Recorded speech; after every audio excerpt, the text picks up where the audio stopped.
What's up, you guys? It's Sir Scrub here, bringing you some more Scrub Tier Yu-Gi-Oh! Before we get into today's video, please leave a like and subscribe, and let me know your thoughts down in the comment section below. But we interrupt your regularly scheduled program to bring you my good friend 3rd World Yu-Gi-Oh! On a discussion on why Pot of Desires is no longer seeing meta play.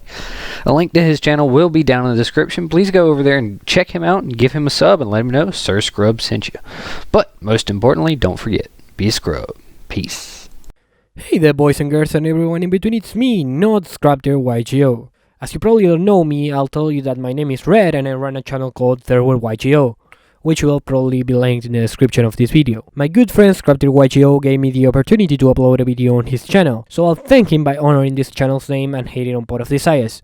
A couple of weeks ago I made a video called the Yu-Gi-Oh! Equivalent of Abortion, where I read some comments from a person who was going out of their way to prove that Pot of Desires was bad. And while I want to state that I think Pot of Desires is a good card, in that video I said that Pot of Desires wasn't seeing much competitive play at the moment. But I wanted to see if this was as true as I thought it was, and if that was the case, why is it that Pot of Desires isn't seeing as much play? So here are my thoughts on the subject. First of all, I want to say that Pot of Desires is definitely seen played right now. Some Solomon Great decks are using it, Pendulums are using it, and there are some Thunder Dragon lists that decide to use this instead of Sega Slide. But not even a year ago, Pot of Desires was featured in just 1 week in the same amount of decks that featured it during the past month. So why is this? Well, my first guess is obviously Pot of Extravagance. While it only came out a couple of months ago, it already changed the way Control and Stun decks are built. But even decks like Madolche or Trickstar fill their Dexter deck with a bunch of 3-offs just to play this card, in the exact same way that people used to play 3-offs in the main deck just to play Desires. This proves something that I think everyone knew about Desires, but decided to overlook for the benefits of playing that card, that it wasn't optimal. The second factor I'd say is the incredibly consistent combo decks that are topping at the moment. Solomon Greats basically run 9 copies of Gazelle,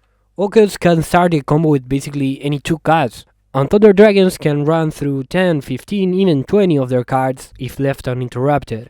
And it isn't just consistency that these decks share. Players are able to play these decks the way they play them because they choose not to play Desires. All 3 of these decks play a lot of 1-ups because they can search them. These decks are so tightly packed and so consistently built around their own mechanics that Desires would only hurt them.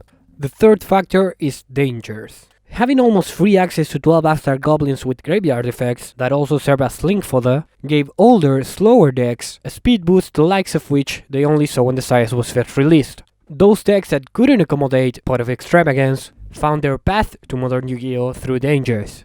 Lunalights, to name one, were able to win a YCS out of the blue by playing 10 danger monsters. Meanwhile, Thunder Dragons became even stronger when they were quote-unquote hit by the ban list, all through the power of dangers. And having a bunch of non-archetype monsters meant that those decks didn't have the space to run more monsters to accommodate for Desires. And I can't talk about why Pot of Desires isn't played in Thunder Dragons if I don't talk about Sega Slide. First only played in some Burning Abyss decks, Sega Slide gave the finishing touch to Danger Thunder Dragons, who were previously playing Allure of Darkness and Beginning of the End, and then Guard Dragons just fell into place in that deck. And even though the ability to not play any spell cards was due to Danger monsters, the existence of Sega Slide solidified the deck's consistent output, so I'd say Sega Slide played at least a little role. Another minor factor, for me, is Ryuja, not being once per turn, allowing you to dig deeper through your deck, and putting back Garnets and multiples, and overall just fixing your hands. This meant that more and more decks relied on Ryuja for their end of the turn passes. And that's going to be it for this video. Hope you liked it. If you did, be sure to sub to 3rdWorldYGO because he is an awesome person, and leave a thumbs up in the process. You can also check out my channel, where I upload videos like this regularly. Once again, thanks to Sir Scrub for having me. Thank you very much for making it to the end, and I've been waiting the whole video to say this. Don't forget, be a scrub.